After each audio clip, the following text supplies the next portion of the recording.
went down to the river, washed my sins away.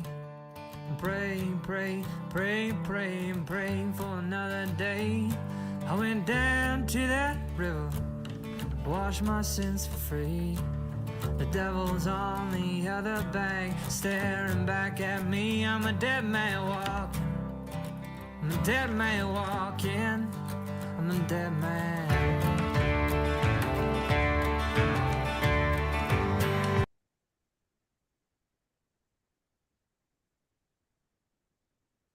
Hello, everyone, and welcome.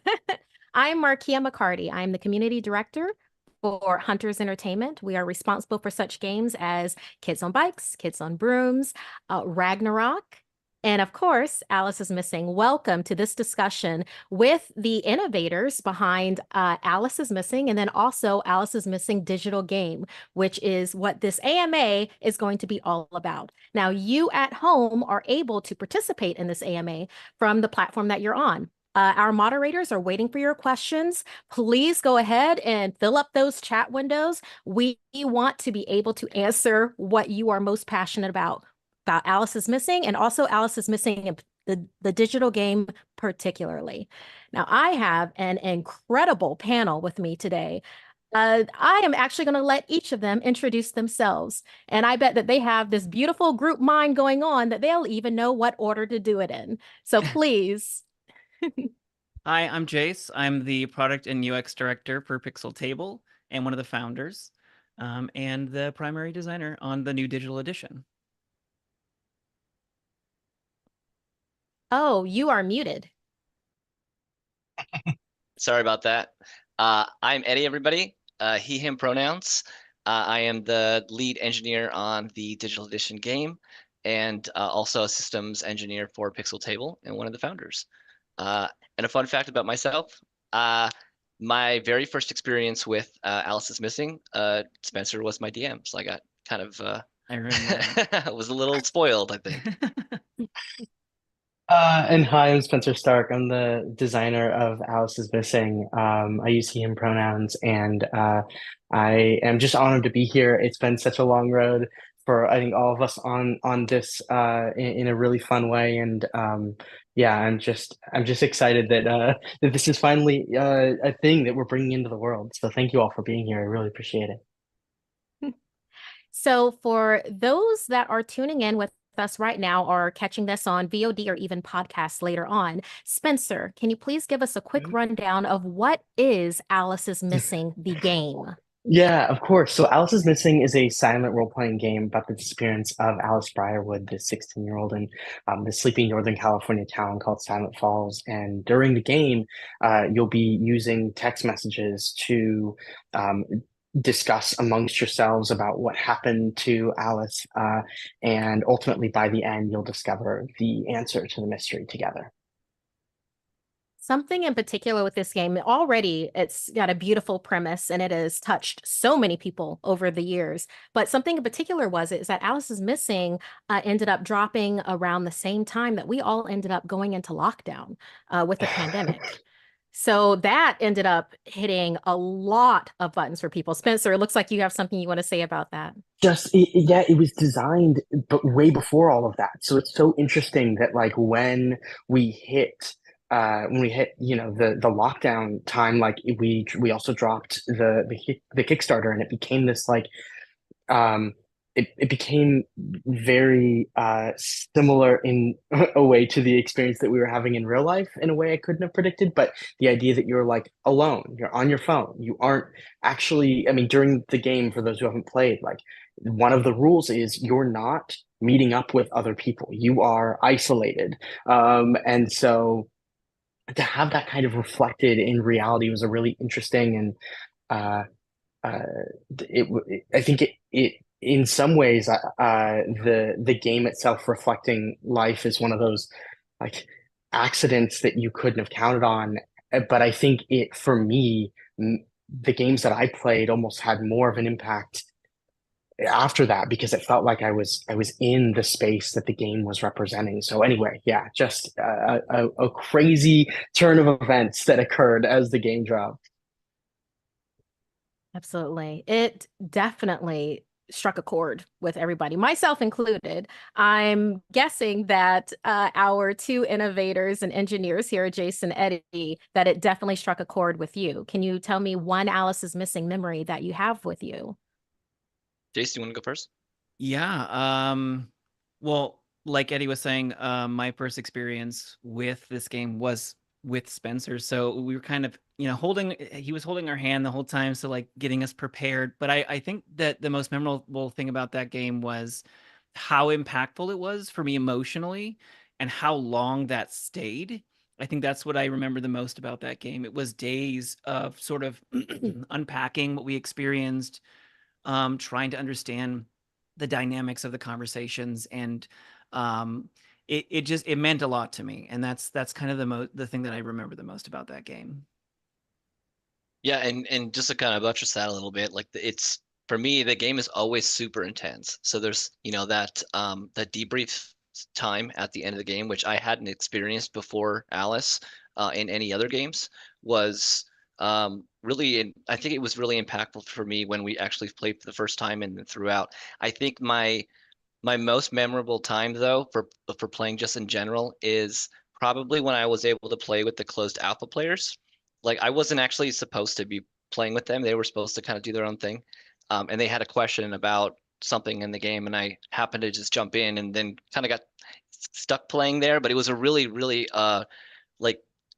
like awesome experience for me because it was like the first time that I was able to play this game outside of like a testing scenario or a testing, situation where we do like tons of internal tests and we're playing with a bunch of people, but it's really just to kind of make sure that the flows and there's no bugs in there, that the flows are working. But this I was just able to kind of enjoy the game for the first time. And that was a pretty big moment for me, I think. Excellent. Thank you. Okay, so what we're going to do now is that we're going to play some gameplay video from the Alice is Missing digital edition, which is what this entire AMA is all about. And then when we come back from that, we'll go ahead and go into some of the questions that we've gotten from some of the platforms that we're streaming on.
That looks gorgeous. That is well done. Oh my gosh. We need to hear some technicals behind what y'all have created, most definitely. I am going to throw it to our first question, though, that we've gotten from YouTube, user Axel05. How many people are required to play this game? Spencer, I know that you are very passionate about the number of people for Alice is Missing. We do not go past a certain number, please.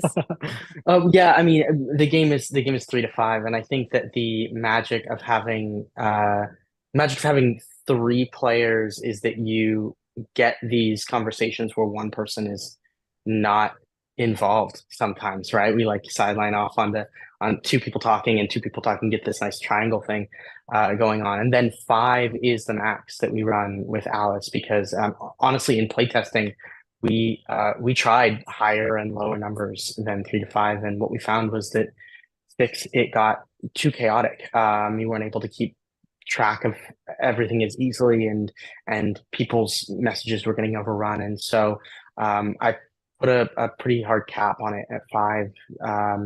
And even in the expansion that we released, we don't release any more drive cards because we didn't want to create the idea that you could expand to 6 because you have all of the materials to be able to do so. The game doesn't work as well at 6, and so we ask people to stay at 5. And so the digital edition reflects that. Definitely Yeah. reflects. Yeah, I got to say, like, Please. as a designer and engineer for these things, having 5 characters was it was a little frustrating for Yeah. getting the grid system laid out. So Yeah, yeah, uneven number. but other than that, no, it's Four's great. four's the magic number in this game for me. Oh, that's great. I actually didn't know that. Yeah. But yeah, the digital game kind of reflects that, and we make sure that there's always a minimum of 3 players in there. There's only a max that you can ever have is a 5. So nobody else can just jump in and play a ghost player or anything like that. But yeah, I mean, when we were testing this out, I was curious about like what the game would look like if we had lower players, and it was like Spencer was saying, it was really chaotic. There was like too many events going around with not enough people. So I think that's, I think the 4 is usually what I test with. So that's seems like the sweet spot. Yeah, it's a great point that you bring up too, that like at 2 players, just from the design side, you're basically just trading off events that are occurring between 2 people. And so that was one of the reasons why we said, okay, 3 at least we're getting a little bit of space between all of those events per person. And so yeah, so it's 3 to 5 and it's designed to be 3 to 5. Okay, so I know when we were talking about reasons to build this, Jace, in particular, you had a strong opinion about why you wanted to be a part of building this. Alice is missing the digital edition. Can you go into that? Yeah, like I was saying in the beginning, the game was really impactful for me. And because it stuck around so long, I knew there's something special about this kind of story structure and the way that it's played, and the fact that you're isolated, which I think really intensed the sort of immersive qualities of the game. And so when we were talking about, what games are we wanting to sort of build digital services for, my first go-to was we need to look at Alice and see if is there a way to improve the experience today, because it is a great game just playing it as is, but are there ways that we can sort of make the processes a little bit easier, like setup is a little bit easier, and then sort of add some new experiences, like instead of being assigned things, you're presented with things as they should occur. So it's the same experiences you're going to get with the sort of physical card game, just a little bit more in your face immersion, which I was like, yes, we have to do it. And that's why I was really excited to design this, and also to work with Spencer, because Spencer's amazing. You're here. I was so excited because when crafting the game as it was, like it was very much inspired by indie games like Life is Strange, Oxenfree, Firewatch, these games that do a lot with very little, and so relative to like a God of War, right, or like a Horizon Yeah. Zero Dawn or something, and so being inspired by that and going, okay, how do we create an experience that feels as emotional, that let us be as immersed as we are in those kinds of experiences, or in like a good indie movie or something like that. And so when we were talking about doing the digital edition, I mean, the things that we ran into in playtesting with the physical edition that we were having to design around, and I've talked about this before, so forgive me if you've heard this, but like one of the things originally is I was like, I want the clue cards, and for those who don't know, the clue cards have like a number on the back, and when you reach that then the timer that plays during the game reaches that number, you flip it over, and you do the thing that it says, essentially. You bring your own storytelling to that, but that is the main mechanic.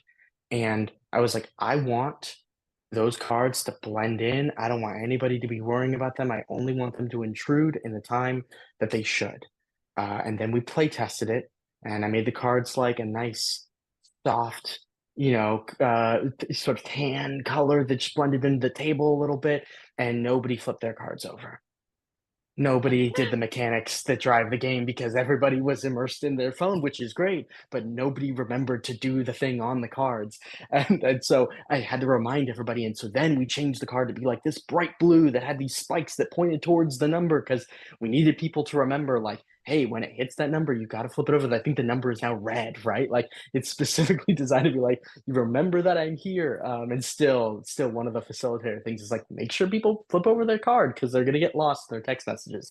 Anyway, one of the cool things about the digital implementation is that we don't have to worry about that, right? Like as the facilitator, it's less work on me in that way because I don't have to like be watching to make sure people have gotten their cards. These things come up organically. They show up on on your screen and help you to navigate the game in a way where the facilitator can help players where they need help, but not have to do as much heavy lifting as they would in the physical game, which is something I was really excited about with this version. Yeah, there was this focal point that we were trying to achieve when we were doing like the initial design and architecture, which is like, I mean, we played the game a lot, and so we were trying to take the kind of the struggles that we were having for mainly it was setup, right? And then like Spencer was saying, like getting people to remember, hey, I have something coming up in 2 minutes or something like that. So there was a lot of like the facilitator trying um, to try to keep the game going and remember when everybody's supposed to do what they're supposed to do versus just kind of immersing themselves into the character that they really want to play, right? And so like our North Star was how do we solve those two problems, which is like I don't want to have to remember when I have to do something. I just want to be able to do something, get some information and do something. And then the other thing is how do I get into the game a lot faster? Um, you know, Spencer, your walkthrough videos on how to set up the game on Roll20 was like imperative for me to watch like 1,000 times when I was doing this. And so, it's like, how do we shave off like minutes for each one of these steps, right? And like, what can we do to create an experience where like you don't lose any aspect of the game, that you're used to playing. It for people who like to do the card stuff. I mean, totally. I love the game. And I would love playing the card game too. But for those who really just want to like kind of focus on the narrative, building their characters out, and then going through that story and just kind of experiencing what happens when it happens, because you don't know which clue events you're going to get because they're randomly assigned. So I mean, with the exception of the host, right? The facilitator always gets the 90-minute clue card, but besides that, it's kind of random, and so I think it made the game feel a bit more lifelike, where you're like, I'm not sure what kind of event is going to happen in front of me, but I can experience it and I can react to that. Just in our natural conversation, we've answered a few questions that have come into us, but I do want to do a shout out to these people for these questions. On Twitch, Jade the Tiefling, my question is, Alice is Missing inspired by Life is Strange? Spencer totally answered that. Yes, yes. And way to just know that already from playing the two games. And then also from our Discord, Ritz Cracker, what was the most difficult part of building the digital edition? We have gone into that, and we will go into more technicalities that came in, synchronicities that are with the Alice is Missing digital edition, which I'm very excited to get into. But something that keeps on popping up as a question, so I think that we need to go ahead and jump on this. I have 3 people that have already asked. Jay the Druid on YouTube. No rush, just curious. Any news on the new soundtrack? I'm still absolutely obsessed with the first one. And on our Twitch, Inspiration follows. Is that trailer only music or a possible new soundtrack? And on our YouTube, Skybreaker96 had the question at Spencer. First, I'd like to begin by thanking you for creating a game that's helped me overcome issues in my mental health journey and emotional vulnerability.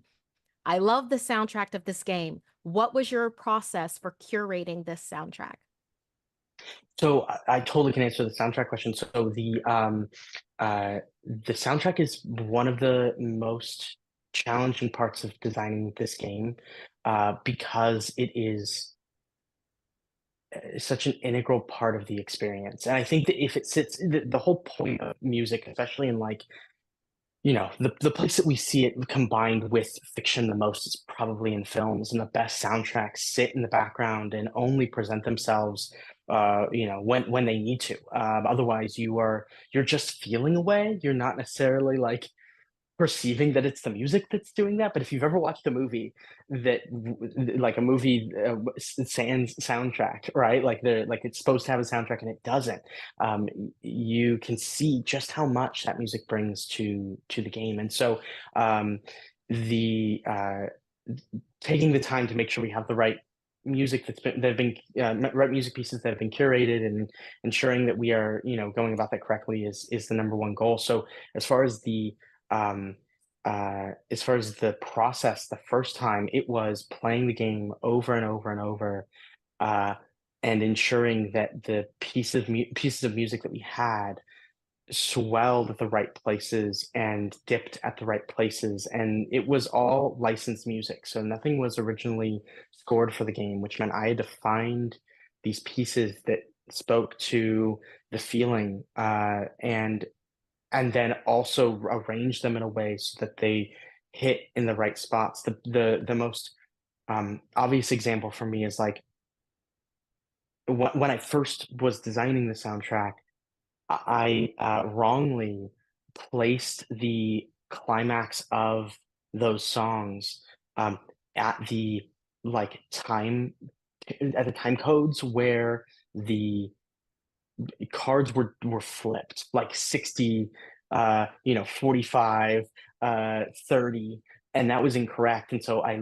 had to go and remake the entire soundtrack once I had it done, once we were playtesting, because what I found is that those actually had to land a little bit later. Everything had to land just a little bit later because that 30 minute card is flipped, and maybe it feels correct for the person who's flipping the card that climax is happening as they're flipping that big card and reading what it is and thinking about it.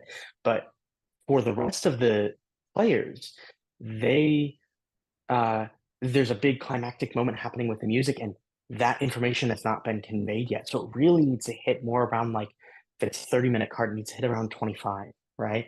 If it's the 45 minute card, it needs to hit around 40 or 37 or somewhere around there, because that's about the time where the information is being conveyed, and then like the story starts to snowball and the text messages start to fly. And also that like building music as somebody is thinking about what's happening sort of helps them to think, like helps to ground the gravitas of the gravity of what they're about to text to everybody.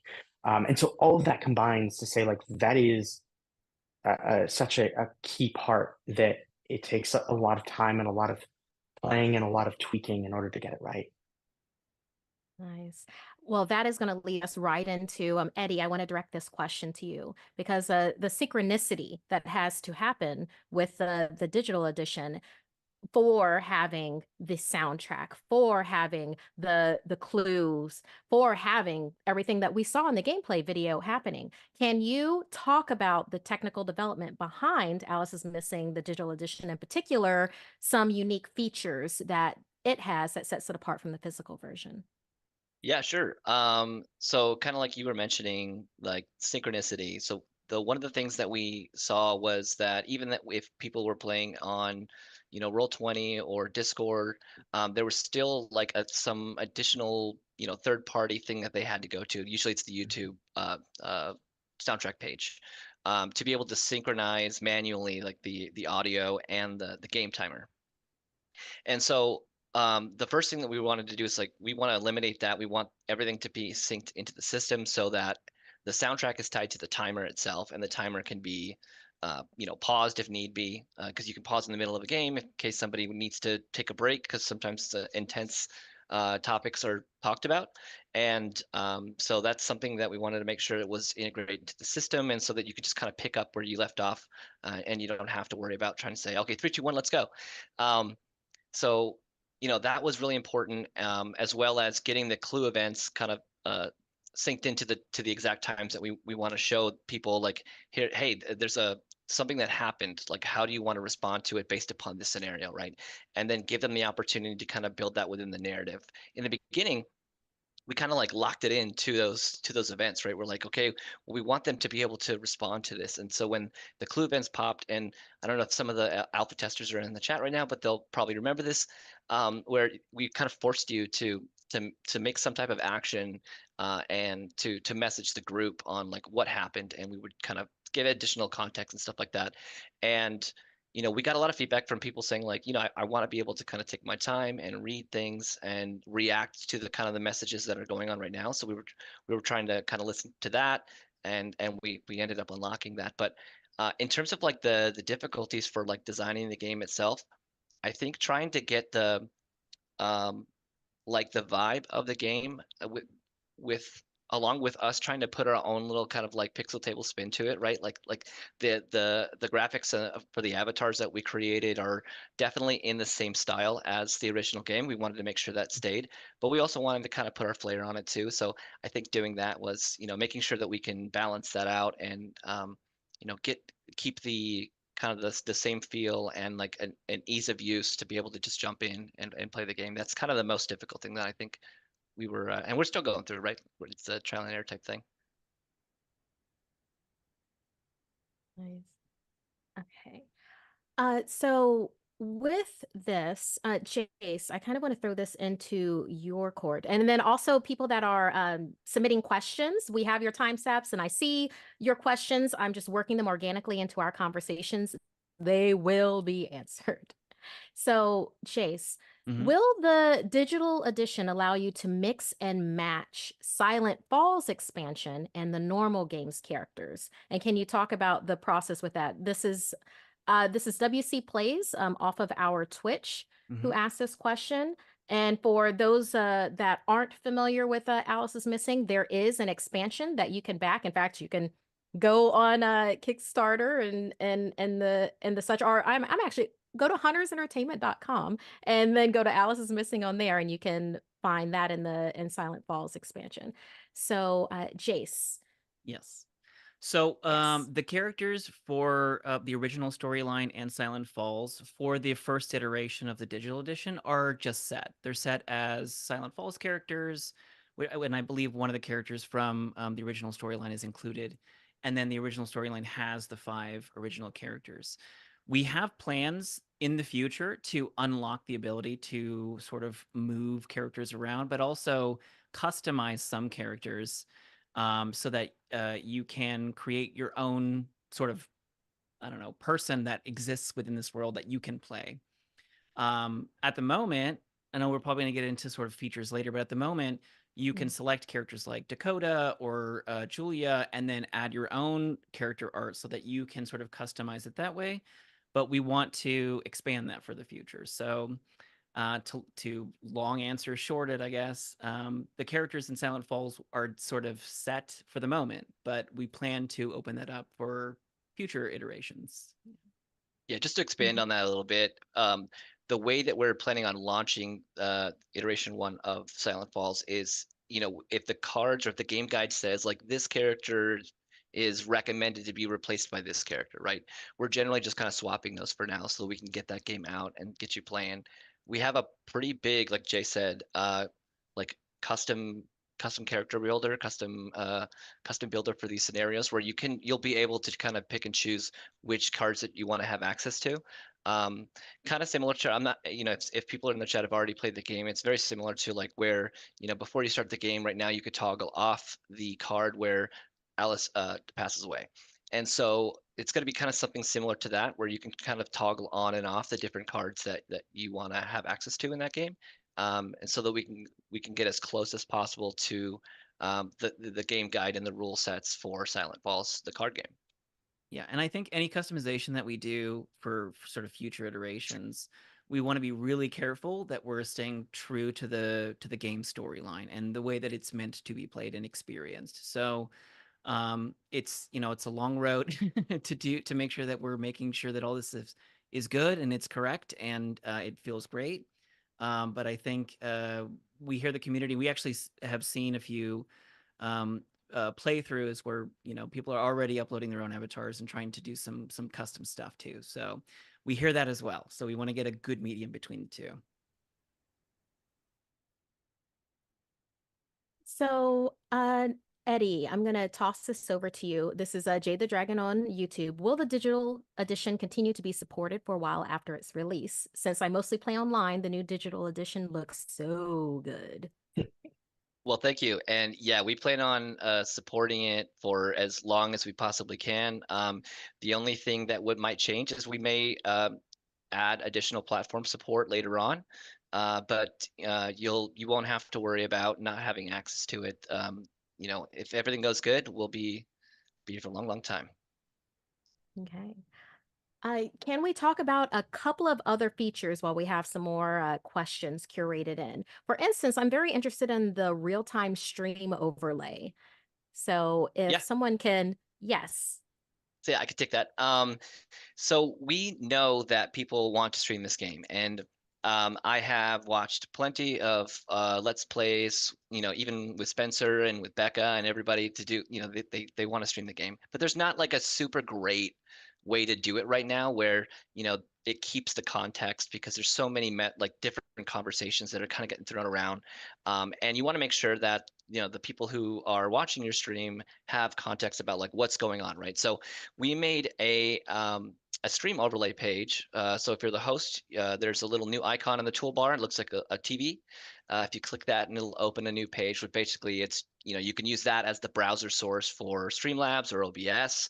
And what that's going to do is that's going to keep a record, a real-time view of all the conversations that are happening, including the group conversation. The group conversation is split from individual private messages, just so we can always have that up and have context within that. I also noticed that most of the conversations happen in the group chat, so we wanted to make sure that stood out.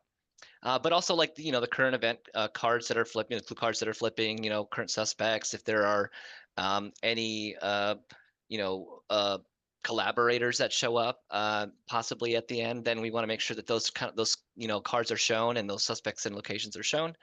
And yeah, just kind of give an opportunity for people to stream the game that they really love doing and not have to worry about going in and setting up everybody's overlays and how do we switch the different messages. I'm sure, Spencer, you could talk about how difficult that is to set up, but Yeah, I was gonna say, I think Markia, you and I can both speak to Oh, how much yes. work we put into getting the very first stream off the. I mean, even after the first stream, but like the very first stream, I remember Markia, you and I sitting down and being like, "Okay, how do we do this? How do we do this?" It's And we like, talked let's through. go in.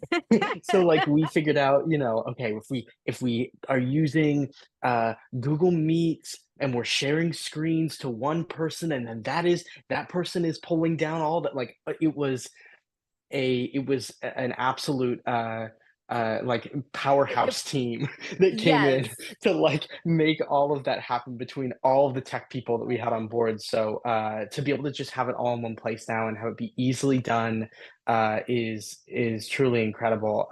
The amount of dedication I saw people that weren't us that were like, okay, we want to also stream this, and I'm like, all right, well, it's gonna be a gauntlet. So yeah, good luck. When you have yeah, 26 conversations to showcase, yeah, it becomes difficult. So anyway, So it's wonderful that there's a one-stop shop for this now that people will be able to utilize. It's excellent. And really it feels like this came about predominantly because of, yes, passionate developers, at PixelTable, but also because of our community. Our community being very, very enthused about this. Everything from our first iteration of digital contribution. Thank you so much to Thread of Fate for giving us the Discord text-based Alice spot that brought us into, that was like our first evolution of being able to do and utilize in a digital format with Alice is Missing.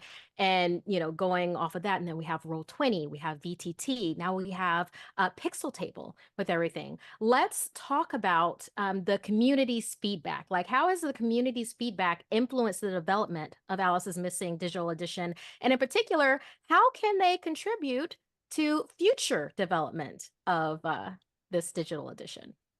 Well, I think the And that can go to community's anyone.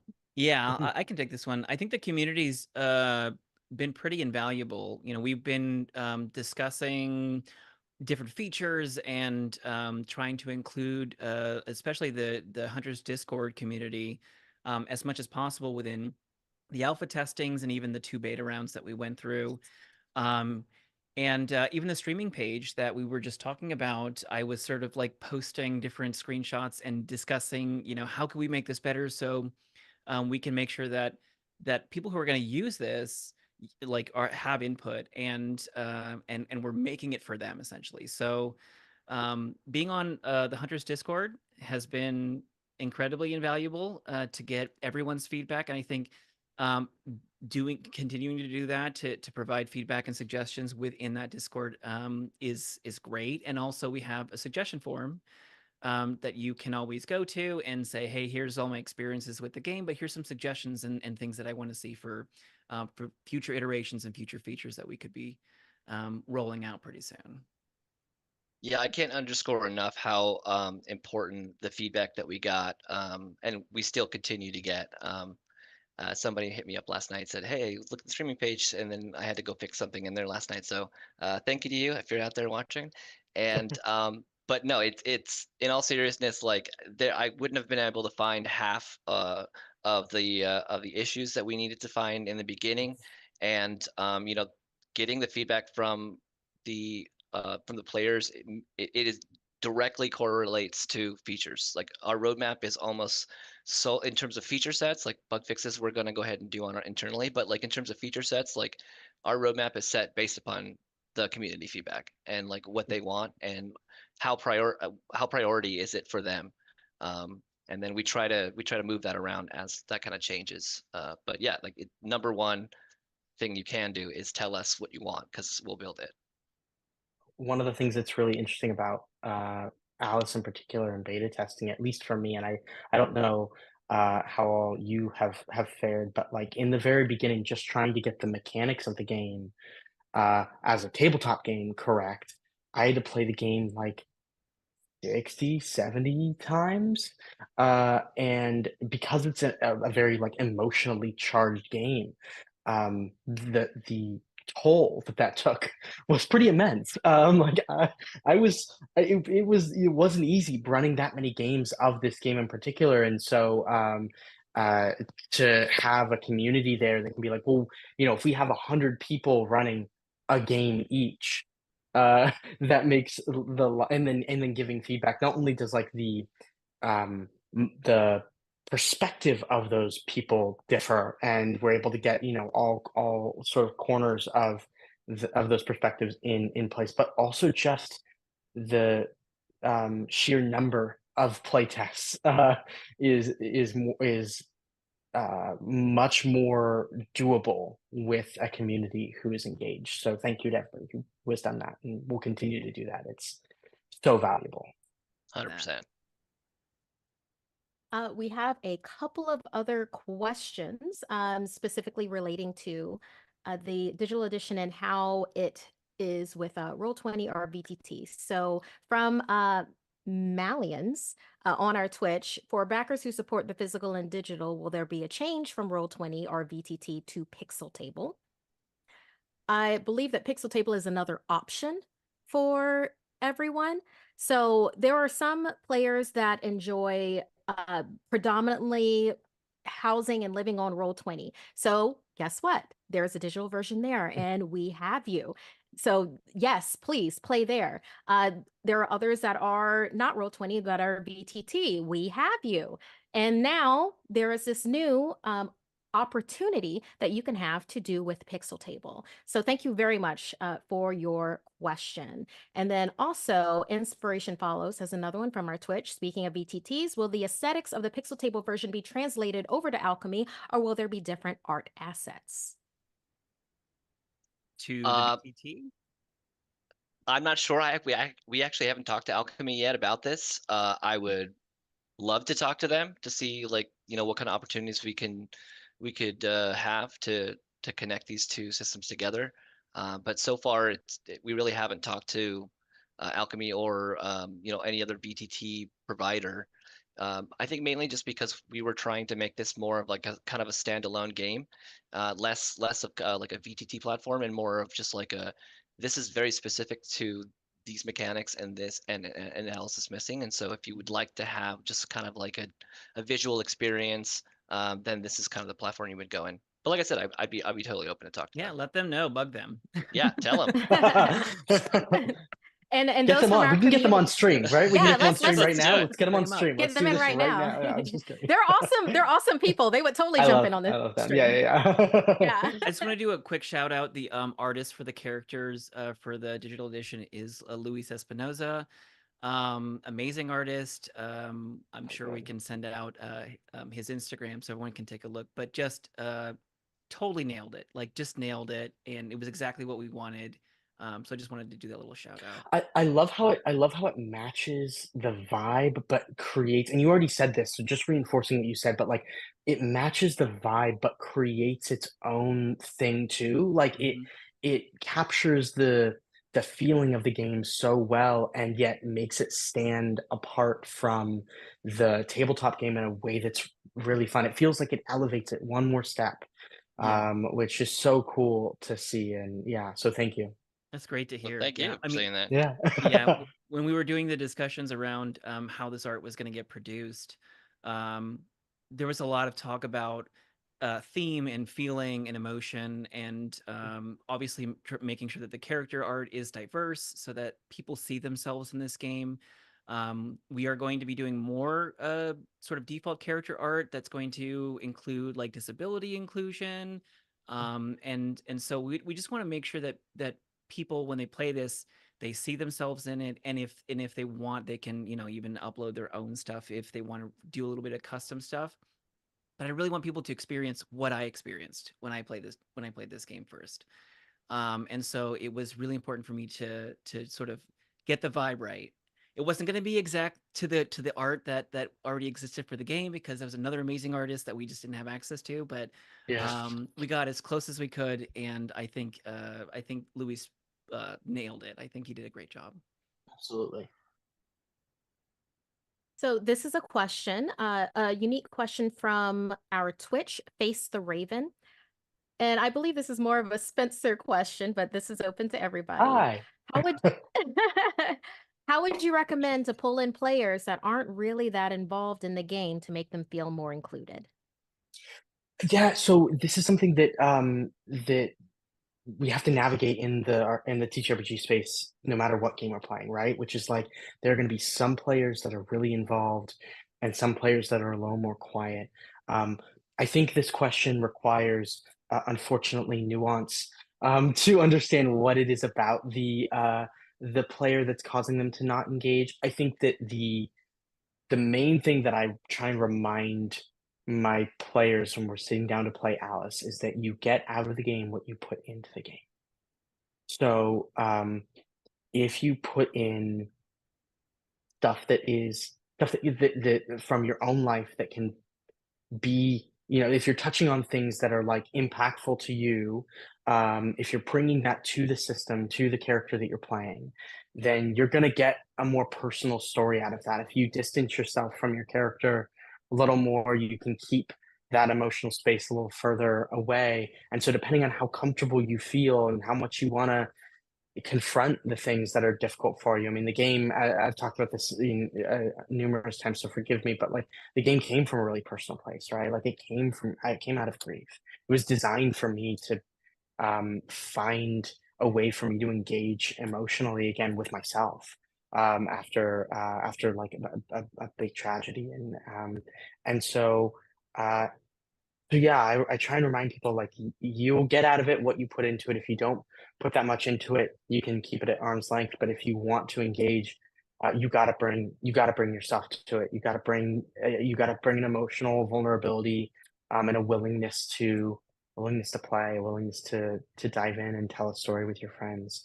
And I think that the first experience with Alice can be a little bit like I don't quite know, for players that haven't played these kinds of games before, it might be a little bit like I don't quite know what I can say and what I can't say, and there's a little bit of feeling out the like line of where is that story, and so that can sometimes cause people to have hesitation as to like what can I add. And in those cases, I try and remind people as the facilitator, like the story will the story will bend and fold around the kinds of decisions you make. And as long as you follow those game rules in the beginning, jump right in and try something. And if we need to retcon it, we always can. So I think being patient, being kind, being uh, you know, being inviting, and also creating a place that everybody feels safe to play in, probably the things that allow people to bring themselves to the game more fully. Can I also say one quick thing too, just Please. to expand that a little bit? I think if you're a player that is looking to get into more immersive role-playing experiences within a tabletop setting, I think Alice is the perfect place to start because it is text-based, because it is not face-to-face. I think that there is a little bit of at least for me, there's a little bit of a shield there that you can say, okay, I get to be this person, or you know, I get to experience what's happening in a way that I wouldn't normally, or that I may not feel as comfortable with role playing in person next to somebody, maybe feeling forced to do voices or whatnot. But I think Alice really gives you an opportunity to be able to explore those role playing aspects of tabletop playing that maybe you don't feel comfortable doing in person because it's all text based. So if you're looking to do that, if you're looking to really step into a role playing in a sort of story building perspective of game playing, I think Alice is a great place to start. Yeah, it's really interesting, right? How like that screen gives us that shield, um, Mm. and In the allows good us to way, be more though. vulnerable. Yeah, like Yes, in like a it good way. allows us to, In the yeah, good way, in the good yes. way. Like it lets us separate ourselves a little bit. And one last thing on that, just to touch on it, is like the uh the amount, like it's so much easier for me to like play a scene where I am angry at somebody, or play a scene where I am like, having some sort of emotional, whether it's like romance, or whether it's like me having this like deep heart to heart conversation with a friend. We find ourselves sort of, at least in my experience, able to engage there easier than if I was voicing it. And that, for me, comes from the place of like AI. Allison Missing comes from AIM. It comes from AOL Instant Messenger back in the day, when we would be a different person than who we were sometimes with these, with like our friends who are messaging them. And so even the acronym of the game itself lends itself to that. It's the whole reason that Well, I got into the game to begin with, was because I Mm, was one of those people where I'm very uncomfortable, or at least I was back then, doing the role play aspect of it face to face with other people. And I think that was hindering my ability to really enjoy these games. And so mm. when Jace had mentioned, hey, this is a game where you don't even have to look at us, we can just role play on our own computers. And I was like, oh, I'm in. And so I was one of those people who got, a really good experience because of that. Sorry, Markia. Didn't mean to cut you off. yeah, no, I love this conversation. What, are you kidding me? We only get an hour. We need 2 hours. Um, but that does roll us into this next question. Jason, Eddie, we got your memorable moments at the top of our hour. Anyone who was not here for that, I do invite you that after this AMA is over to go ahead and just click us from the beginning and go ahead and watch through for any moments that you miss. Skybreaker96 on our YouTube. So Spencer, I'm directing this to you. And then after that, we're Yeah, going to do a lightning round of some quick sure. questions before we go out. What is your most memorable moment of playing this game? Yeah, so for me, I mean, I've played it a lot, right? So there's a lot of moments that stand out.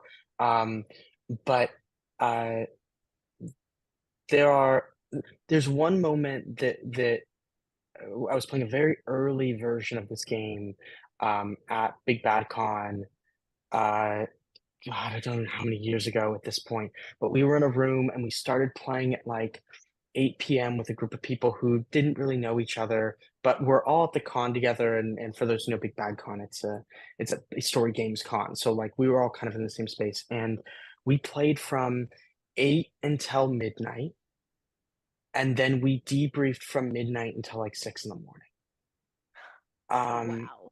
because we had this experience where like we all hit on stuff that was so meaningful and impactful and hard for us that we need to sit around and just have a conversation. And we went from being basically strangers to being like so close so fast because of that. Sharing these parts of ourselves, um, and that was actually when we implemented. I'm very thankful for the team that played that together, because that was where we workshopped. Okay, what does a debrief look like for this game? Right? Like before that, there wasn't one. There was one casually implemented that I would do with the players, but I didn't have like a formalized card for it yet. It was just kind of like guidance, and we were like, okay, we need to make this a card. It needs to be a part of the game, and we have to make sure that the rules reinforce the importance of it, because players that don't need it, they'll just say 2 sentences and leave. But if you have an experience like we had here, we have to give guidance, and that was also the moment that I knew that the game was bigger than anything I could have imagined it would be. Um, because that was not something that came out of a card that I made or like a prompt that I gave. It came out of like the emergent storytelling that all of us had, and the willingness to be able to put ourselves out there. And I hadn't experienced that in a game before. So that moment, playing that particular game, I think pushed me for the next 2 years as I continued through development and execution and it going to shelves, all those things. That was the one that I keep looking back on and going like, this is the game. I need to focus on it. So Chase, I'm throwing this one at you. We're going to do a kind of lightning round to clear some of these questions. This is from Jay the Jay the Druid. I know a Jay the Dragon, from our YouTube. Is there any chance of additional languages being supported over time in this digital edition? Yes, actually. And I think Eddie might be able to talk a little bit about the technical side of that. But we do have assets for, I believe Eddie, is it Spanish and French? Is that? We definitely have French and Spanish, and we have one more, but I don't remember what one that is. Yeah. But I think we're going to start with French, and that we can talk about that more with like upcoming features and stuff. But I think that's what we're going to start with. Yeah, so localization and language support is coming really quickly, because we know that's really important for a lot of people and for us as well. Excellent. And it looks like we have it's a question slightly outside of what we're covering right now, but GM Morgan J on our Twitch. Apparently, when streaming, Twitch has picked up the timer as a copyright infringement. Any ideas on how that can be remedied? Thank you so much, GM Morgan J, for this question and for bringing that to our awareness. I believe we're going to have to kick that one over to Discord with discussing with our mods, because that's specifically a Twitch question for the Alice is Missing. And right now we're focusing on the Alice is Missing digital edition, which is separate. So, but thank you so much. And if you're a part of our Discord, actually anyone, if you're not part of our Discord yet, please go ahead and join. The conversation continues there. Our mods are amazing and very active. We are a passionate community of gamers. So thank you so much for that. So this is a great question before we start getting into a couple of other technicals. Jade the Tiefling on our Twitch said, what inspired it to be a silent game rather than a traditional TTRPG style? Which also kind of goes with their question, when was the moment you realized you had more than just another TTRPG? Speed round, but I knew I wanted to make a mystery game where the mystery unfolded at the player's hands rather than like a GM coming up with a mystery and the answer, and having to work players through that. That was kind of my it was like a goal of a game that I wanted to design, and then I was like, how do I make that feel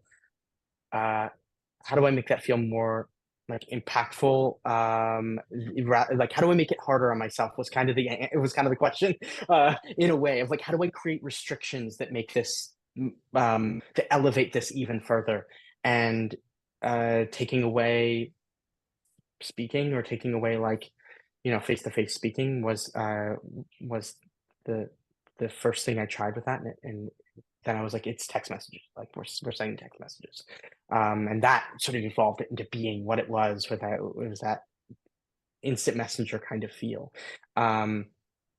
And the very first playtest we did, that's when I knew that we had just not another RPG. I know I talked about the later one that occurred, but this one, with the very first one that we did, all of the cards, the game was only 60 minutes. It wasn't 90 minutes. And we blew through it and we're like, this has to be longer. And I was afraid people were just going to like play and they weren't going to have anything to talk about and the game was going to fall apart and nothing was going to happen and it was going to end and be bad and sad. And I was going to put it in a drawer and never come back to it. And we got done playing that 60-minute session and everybody was like, I needed at least 30 more minutes. And I was like, all right, we didn't have a problem. And that's when I knew like, okay, this format could work. And for us on the I- digital side, it's like really, and I know we're kind of running out of time here, but like, it was a kind of a slam dunk for porting it over to a digital game just because it's a timed-based game. It has very specific events that occur at very specific times. It's text-based, right? So it's not going to be super complex to build. And so it was kind of a no-brainer for us to be like, we love this game. We've talked about this before and we think we should just kind of go with it. Excellent. Okay, so let's, this question was brought up by Luke from our Discord, and it's basically a question asking, okay, so what do I need to do to buy this? How can I get this onto my computer? How do I get this into my life? Kind of a thing. Well, we definitely thank you for asking that question. We definitely have the answer for you for that. So, I can answer this, and then y'all can expand Sure. on this.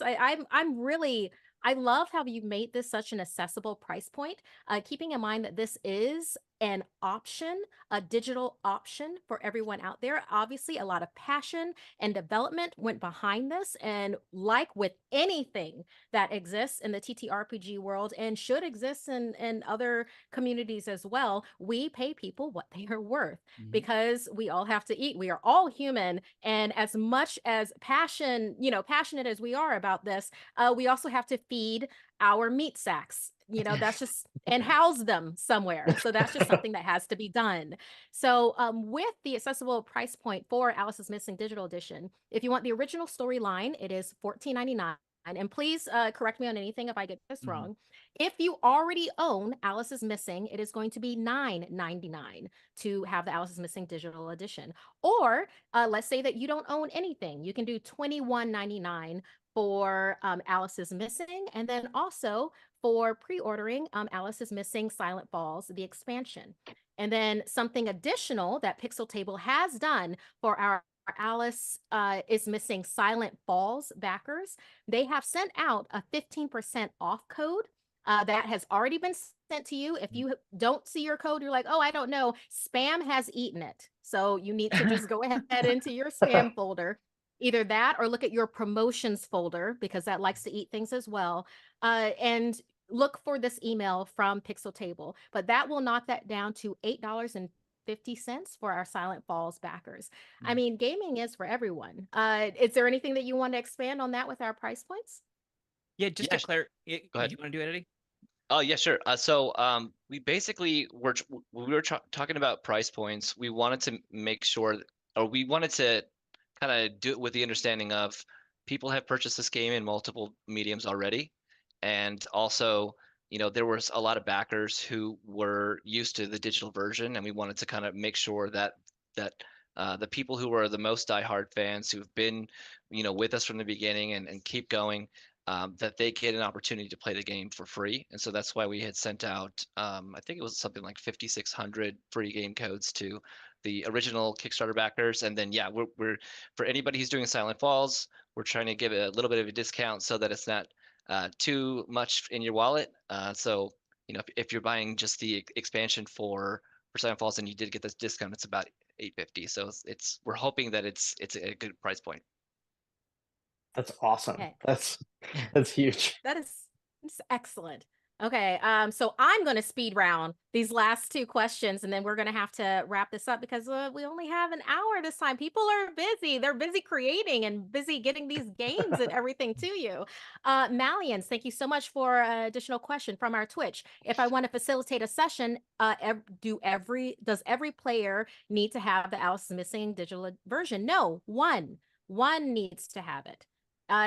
Thank you so much for your question. GM Morgan J from our Twitch. What were the clue cards that got added to flesh out the 90 minutes? I assume with you're talking about the Alice is Missing Silent Falls expansion. I have that for you.